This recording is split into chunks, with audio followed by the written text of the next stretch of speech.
Murakoze cyane twishimiye kongera kubana namwe kuri wa kabiri tariki ya gatandatu ukwezi kwa mbere umwaka wa 2026 nitwa Emmanuel Musabyimana kandi nkunda iyo murimo kumva isimi ryacu bahaye ikaze muri amakuru agezweho hano mu karere kibiaga bigari mu gihugu cy'u Rwanda mu gihugu cy'u Burundi mu gihugu cya Repubulika ya Demokarasi ya Kongo hakomeje kumvikana ibiturika biremereye mu gihugu cy'u Rwanda turaza kubabwira ko ambasaderi ubanye n'amahanga Jean Patrick Olivier Nduhungirehe akomeje kwiyama abayobozi b'ibihugu bigera kuri bibiri igihugu cy'u Burundi igihugu cya Repubulika ya Demokarasi ya Kongo ukomeza kwirinda amagambo y'urwango cyangwa se amagambo akurura umwuka mubi hano mu karere kibiaga bigari naho mu gihugu cya Repubulika y'u Burundi turaza kubabwira ko umwuka mubi uri hagati igihugu cya Katari ndetse n'igihugu cy'u Burundi ibi bintu bitari buze kurangirira ahangaha Perezida wa Repubulika y'u Burundi arimo gutakamba apfukamye agendesha amavi asaba imbabazi umwami wa Katari amusaba imbabazi bigendanye n'amagambo Minisitiri w'ubanye n'amahanga w'igihugu cy'u Burundi uwo bita ambasaderi Bizimana Edouard yavuze ko igihugu cya Katari kitari umuhuza ahubwo gikurikiye inyungu zacyo hano ku butaka bwa Repubulika ya Demokarasi ya Kongo aho yavuze ko barimo kugambanira igihugu cya Repubulika ya Demokarasi ya Kongo aya n'amagambo rero yababaje cyane umwami wa Katari cyangwa se igihugu cya Katari hanyuma rero biza gutuma igihugu cya Katari gisaba Repubulika y'u Burundi gutanga ubusobanuro kuri aya magambo Minisitiri ubanye n'amahanga Bizimana Edouard yavuze niyo mpamvu rero Perezida wa Repubulika y'u Burundi arimo gusaba imbabazi apfukamye atakamba avuga ati nyamuneka uyu mugabo amagambo yavuze nago nayamutumye ibyo byose turaza kugenda tubigaruko turaza kandi kubabwira ko ku butaka bwa Repubulika ya Demokarasi ya Kongo harimo kubera imirwano ikomeye cyane mu nkengero z'umujyi wa Uvira by'umwihariko mu bice bigera kuri bibiri tugiye kugenda tugaruko turaza kubabwira amakuru akomeye cyane yo mu mujyi wa Uvira operation ikomeye cyane yaraye ikorwa muri iri joro byagenze bite ni bande bayikoraga ibi nabyo uraza kugenda ubisobanukirwa muri aya makuru kandi turaza kwerekeza muri teritwari ya Fizi tubabwira ko imirwano irimo kubera mu bice bigera kuri bibiri na makuru rero akomeye cyane tugiye kugenda tugaruko tugiye kubabwira amakuru akomeye cyane by'umwihariko navuga ko ari amakuru y'ingenzi turaza kubabwira ko kandi muri teritwari ya Fizi ahitwa imisisi akomeje kugenda habera imirwano ikomeye cyane n'imirwano irimo gusakiranya wazalendo zo ubwazo ni imirwano kandi twavuga ko ari imirwano yatangiye ku munsi w'ejo ni imirwano kandi twavuga ko yatumye abaturage benshi bahunga ndetse bamwe bahungira mu bihuru abandi bahungira mu mazu ni imirwano twavuga ko ikomeje kugenda isakiranya abarwanyi ba wazalendo bo ubwabo hanyuma rero bana mudukurikiye muri amasaha reka tubabwire ko ahitwa Makobora hongeye kumvikana imirwano ikomeye cyane kandi n'imirwano yatangiye ku munsi w'ejo mu masaha y'igicamunsi n'iki gitondo harimo kumvikana imirwano indi mirwano kandi irimo kubera ahitwa Ruhanga ngira ngo abantu bazi muri Kivu y'Amajyepfo aka gace murakazi aka gace bita Ruhanga karimo kuberamo imirwano ikomeye cyane abarwanyi ba 23 intare sasrambwe igisirikare cya leta ya Kongo FARDC icyo Burundi barimo guhangana ku buryo bukomeye bombe sinakubwira zirimo ziravuza ubuhuha muri amakuru kandi mwitonde gato ndaza kubabwira ko abasirikare benshi barimo kwerekeza ahitwa mu bibogobogo kandi barimo gushinga ibirindiro bikomeye cyane ni ibirindiro rero twavuga ko ari ibirindiro bije nyuma yuko bari babivuyemo hanyuma rero abasirikare b'u Burundi barimo gukora systeme nk'iya mbere yuko batsindirwa hano mu mujyi wa Uvira nanone kandi muri amakuru kandi turaza kubabwira ko ingabo z'u Burundi hari ingabo z'u Burundi ku munsi w'ejo zarwanye n'abarwanyi ba 23 intare sasrambwe bamwe bafatwa miri abandi baratoroka abandi barahunga abandi baburirwa irengero na n'ubu igisirikare cy'u Burundi cyangwa se etat major igisirikare cy'u Burundi kandi igisirikare cy'u Burundi cyangwa se etat major igisirikare cy'u Burundi irimo guhamagara abasirikare babo bari muri Kivu y'Amajyepfo bamwe ikababura ku murongo wa telefone. Nanone muri Kivu y'Amajyepfo ahitwa Namisha ku munsi w'ejo hiriwe harimo kubera imirwano, ndetse n'iki gitondo imirwano iracyakomeje. Ibi byose rero bikomeje gutuma abaturage baguma mu kangaratete cyangwa se bibaza ejo habo hazaza ku bigendanye n'umutekano cyangwa se ubuzima bwabo. Turagenda rero tubapudetinga tubabwira uko bihagaze muri amasaha by'umwihariko ku buryo burambuye.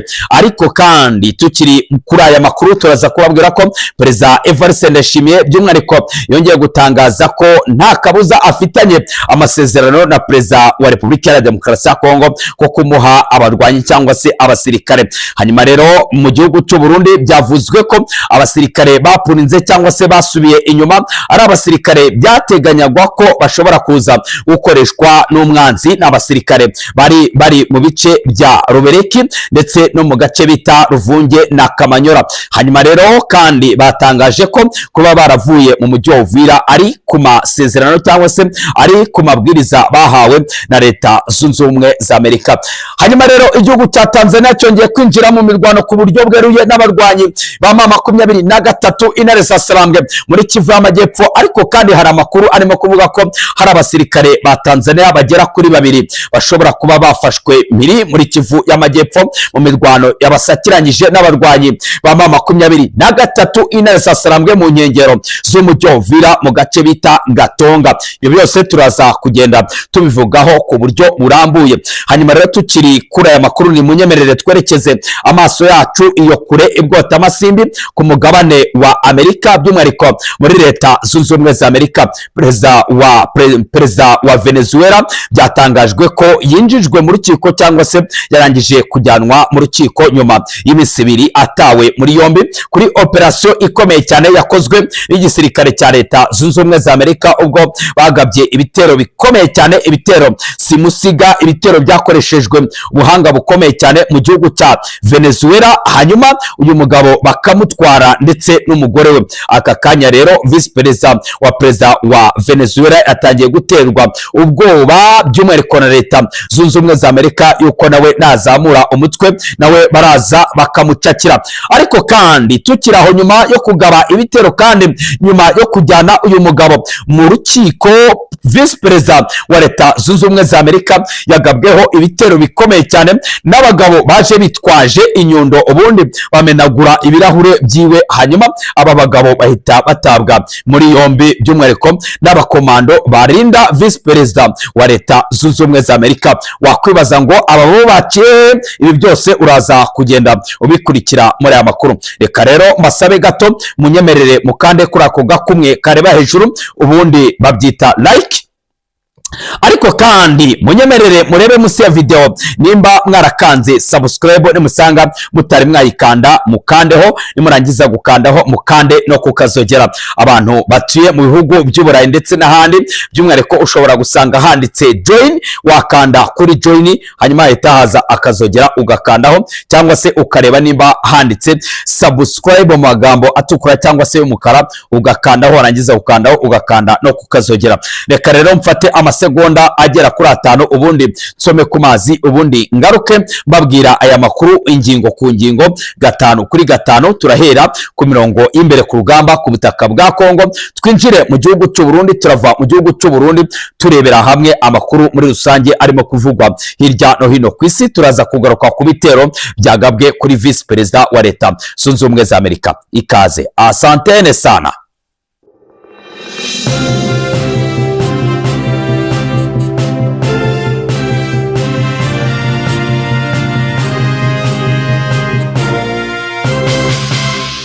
Murakoze cyane, reka mbashimire abantu mwese dukomeje kubana 5 kuri 5. Ariko kandi nshimira abantu mwese mwamaze gukanda kuri subscribe ndetse mugakanda no kukazogera kambere muri abantu babagabo. Hanyuma rero reka nshimire abantu mwese mumaze gukanda kuri ako gakumwe kareba hejuru. Niko kuri dora makuru va kubihuha cyangwa se dora umuntu va ku giti. hanyuma rero reka mbabwire ko nitwa Emmanuel Musabyimana kandi nkunda iyo murimo kunyumva. Abantu mwese mushaka kujya ku rubuga rwacu rwa WhatsApp ni karibu, nyamuneka murareba nimero yacu imbere yanyu kuri ekara yanyu, nimero murimo kugenda mubona kuri screen yanyu. Hanyuma rero reka turambure aya makuru.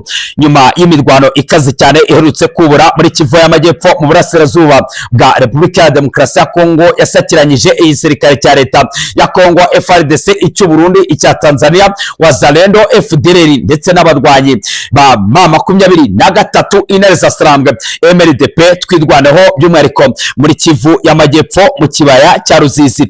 Abarenga igihumbi baburiwe irengero mu gisirikare cy'u Burundi, by'umwihariko n'amakuru turimo gukesha ishyirahamwe bita FECODE riharanira gutabariza abasirikare b'u Burundi cyangwa se abasirikare baburiwe irengero ku butaka bwa Repubulika ya Demokarasi ya Kongo. Iri shyirahamwe rero ririmo riratangaza ko abasirikare barenga igihumbi baburiwe irengero mu kibaya cya Ruzizi nyuma y'imirwano ikomeye cyane yabasakiranyije n'abarwanyi ba M23 intare za Sarambwe.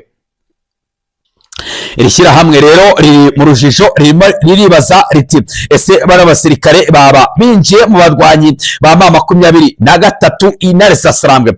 Hanyuma rero hari umubare w'abasirikare bagera ku 8 bacakiwe cyangwa se bafashwe muri aya makuru, by'umwihariko ni amakuru akomeye cyane turimo gukesha imboni zacu ziri ku mirongo y'imbere ku rugamba, by'umwihariko abo bita les informateurs locales. Barimo kutubwira ko abasirikare bagera ku 8 b'igisirikare cy'u Burundi bafashwe ku mirwano ikomeye cyane yabereye ahitwa Ruhanga.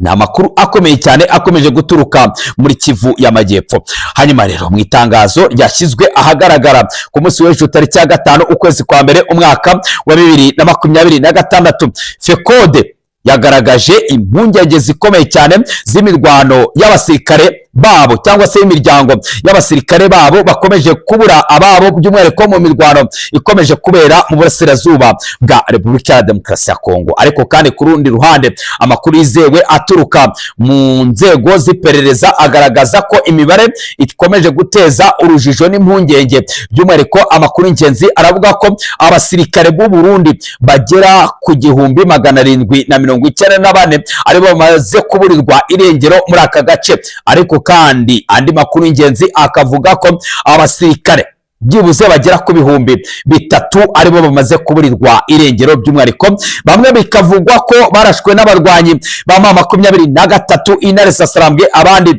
bakijoininga, abandi bagafatwa miri, abandi bagatoroka igisirikare. Iyi ni imirwano kandi yabereye muri Kivu y'Amajyepfo, cyane cyane hagati ya tariki ya 2, iya 9, iya 12, iya 15, iya 20, iya 27, iya 28, iya 31, itariki ya mbere, iya 4, iya 5, ngo ni ku munsi w'ejo abasirikare byibuze barenga 1794 bamaze kuburirwa irengero mu kibaya cya Ruzizi. Iri shyirahamwe rero rikomeza kuvuga ko uko abasirikare bagenda baburirwa irengero, igisirikare cya leta y'u Burundi cyo gikomeza gusukuma abasirikare.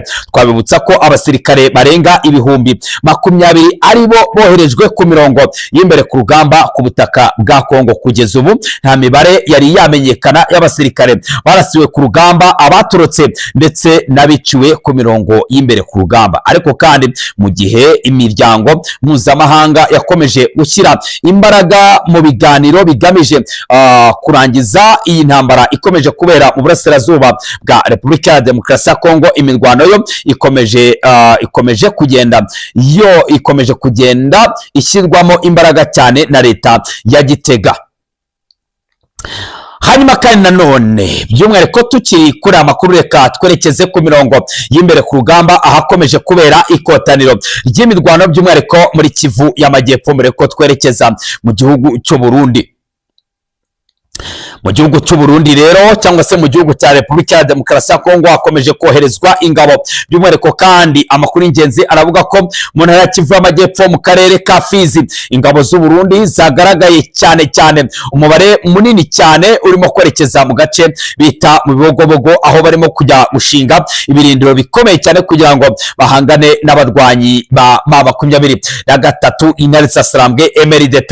Amakuru rero turimo gukesha imboni zacu aragaragaza ko kuva ku itariki ya 4 ya 5 ukwezi kwa mbere umwaka wa 2026 aba basirikare bari barimo kwerekeza mu Bibogobogo. Hanyuma rero ibigaragara rero nuko bano basirikare nta kindi bagiye gukora usibye kujya guhangana n'abarwanyi ba M23 intare zasarambwe. Hanyuma rero amakuru y'ingenzi aravuga iki rero muri aka kanya ku mirongo imbere ku rugamba. Abaturage mu bice bitandukanye byo muri teritwari ya Fizi mu ntara y'Kivu y'Amajyepfo bakomeje guhunga imirwano ikomeye cyane, by'umwihariko imirwano yabaye ku munsi w'ejo tariki ya 5 ukwezi kwa mbere umwaka wa 2026 nyuma y'imirwano ikomeye cyane yadutse kandi ikaza gutera ubwoba abaturage, by'umwihariko mu gace bita Namisha muri Kivu y'Amajyepfo, by'umwihariko mu majyepfo ya teritwari ya Fizi. Iyo ni imirwano kandi yahuje imitwe ya Wazalendo, by'umwihariko imitwe yo mu mutwe bita CNPCC uyobowe na William Yakutumba wo mu bwoko bw'ababembe n'undi mutwe witwa Biroze Bishambuke uyobowe na Delphin Ngomanzito. Ini imirwano kandi ikomeje guteza impungenge by'umwihariko muri Kivu y'Amajyepfo. Hanyuma rero imibare yamaze kwasiga ubuzima hagati y'ino mitwe yombi nago yari yamenyekana, ndetse n'abaturage bamaze kwasiga ubuzima nago bari bashyirwa ahagaragara, dore ko imiryango itabara imbabare itarimo kwemererwa kwinjira muri ibi bice. Hanyuma rero kandi nanone tukiri ahangaha by'umwihariko ku mirongo y'imbere ku rugamba, reka tubabwire ko imirwano ikomeje kugenda ibera ahitwa Imisisi. Imirwano kandi nabwo irimo kugenda isakiranya imitwe yitwaje intwaro.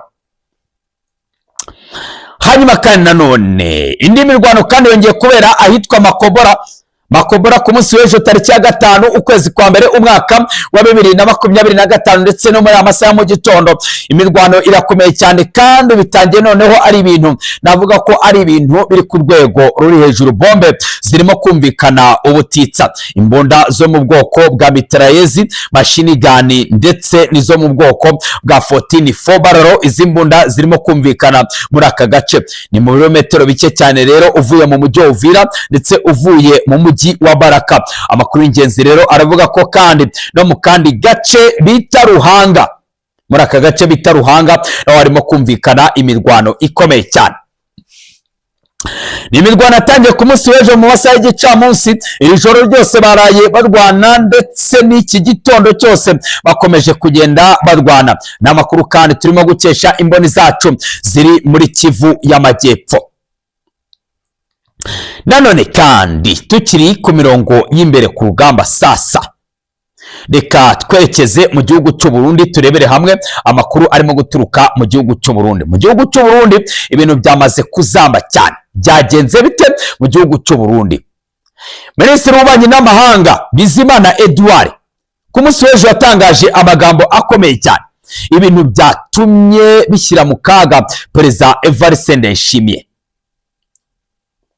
Inzira ya Doha, amahirwe akomeye cyane yo kugarura amahoro arambye muri Repubulika ya Demokarasi ya Kongo, Uburundi buyitambitse imbere. Ibintu byakomeye cyane. Igihugu cy'u Burundi cyamaze gutangaza ko igihugu cya Qatar nta kintu kimaze, nta n'ikintu gishinzwe, nta n'ikintu cyanakora muri iyi ntambara, mu gihe kandi ibiganiro byari bikomeye cyane cyangwa se byari birimo kugenda bigana ku musozo hano i Doha muri Qatar. Inzira ya Doha, inzira ya Doha yatangijwe ku bufatanye n'igihugu cya Qatar, igaragara nk'umushinga wa diplomasi ufite uburemere n'icyerekezo kirambye ugamije kugarura amahoro n'umutekano ituze mu burasirazuba bwa Repubulika ya Demokarasi ya Kongo. Si gahunda ishingiye gusa ku guhosha ibibazo byihutirwa, ahubwo ni n'urugendo rwagutse rwubakiye ku gusana imizi y'amakimbirane amaze imyaka myinshi, ndetse no kumvikanisha leta ya Repubulika ya Demokarasi ya Kongo ndetse n'umutwe wa M23 intare za Sarambwe.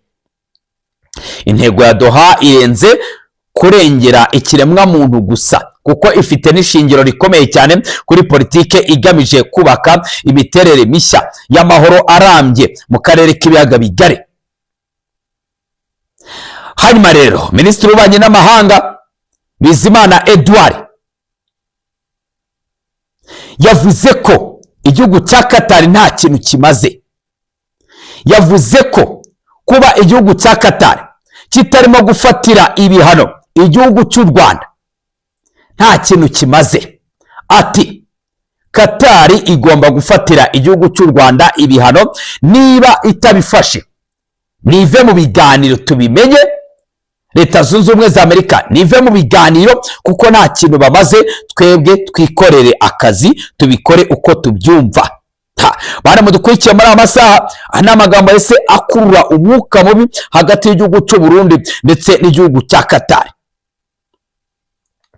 Ariko kandi Qatar ivuga ko aka kanya yari ifite gahunda yo gukomeza gushakira amahoro n'umutekano burasirazuba bwa Repubulika ya Demokarasi ya Kongo, by'umwihariko kumvikanisha cyangwa se kumvisha leta ya Kinshasa kureka gukorana n'umutwe wa Zarendo FDLR, ahanini igizwe n'abasize bakoze jenoside mu Rwanda mu mwaka w'1994.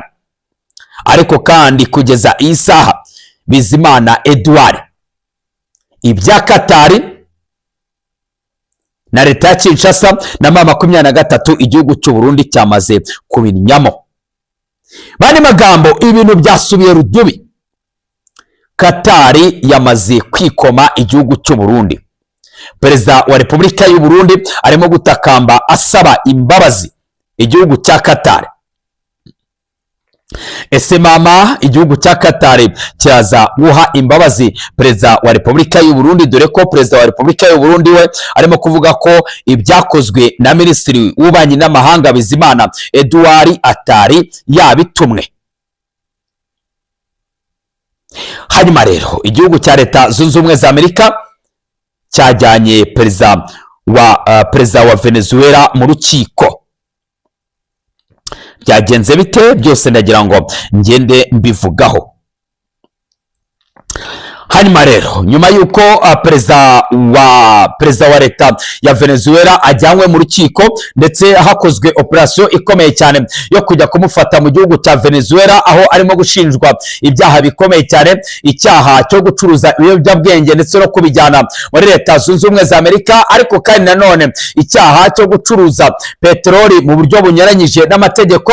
Hanyuma rero uyu mugabo yajyanywe mu rukiko muri Leta Zunze Ubumwe za Amerika. Ibi rero bikimara kuba, abitwaje inyundo,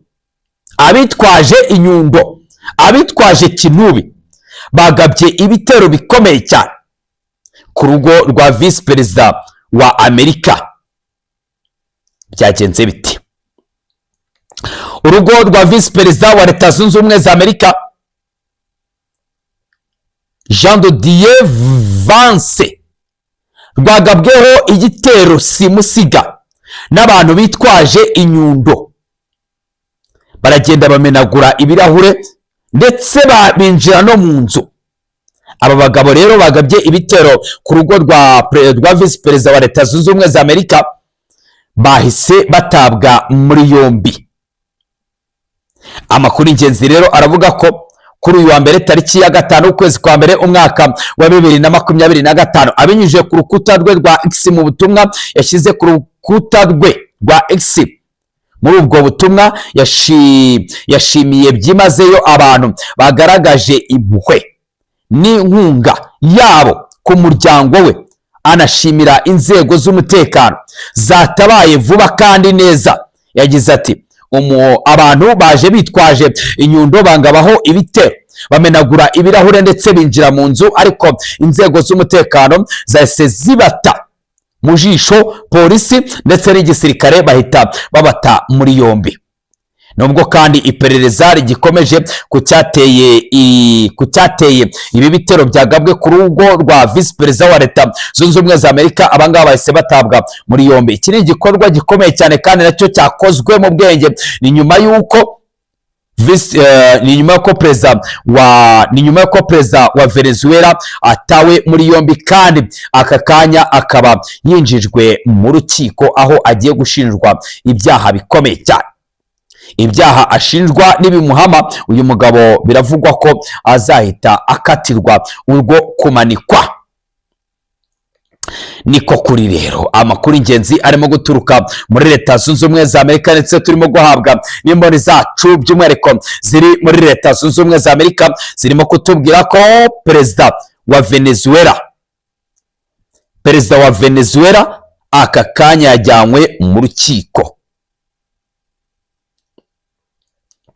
Amakuru aravuga ko umuyobozi washimuswe w'igihugu cya Venezuela Nicolas Maduro n'umugore we kuri uyu wa mbere, cyangwa se ku itariki ya mbere, kuri uyu wa mbere tariki ya 5 ukwezi kwa mbere umwaka wa 2025 i New York. Uyu mugabo yajyanywe mu rukiko. Ni mu gihe kandi Perezida Donald Trump ashimangira ko Amerika ubu ariyo igenzura Venezuela. Bari mudukurikiye muri amasaha, Leta Zunze Ubumwe za Amerika aka kanya niyo irimo kugenzura igihugu cya Venezuela, mu gihe Vice Perezida wa Venezuela we arimo guterwa ubwoba. Perezida w'agateganyo wa Venezuela Delcy Rodriguez arahamagarira umubano ushyira mu gaciro kandi ubwubahane na Washington mu gihe cy'inzubacyuho. Trump yavuze ko ibindi bikorwa bya gisirikare biteganyijwe muri Venezuela ndetse no kuri Vice Perezida wa Venezuela igihe azaba yigize akaraha kajyahe. Leta Zunze Ubumwe za Amerika kandi zavuze ko zigiye kugaba ibitero simusiga mu gihugu cya Colombia. Gustavo Petro wamaganye ibyo yise iterabwoba ridafite ishingiro.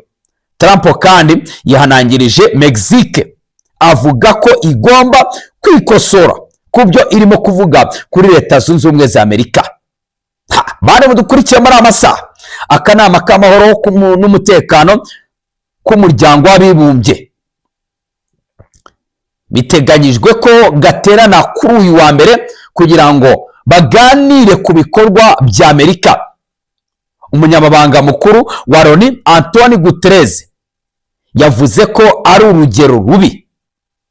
Mu mpera z'iki cyumweru gishize, Maduro yashimuswe n'ingabo za Amerika ajyanwa i New York mu gikorwa cya gisirikare cyakozwe mu buryo bwihuse kandi mu minota mike cyane.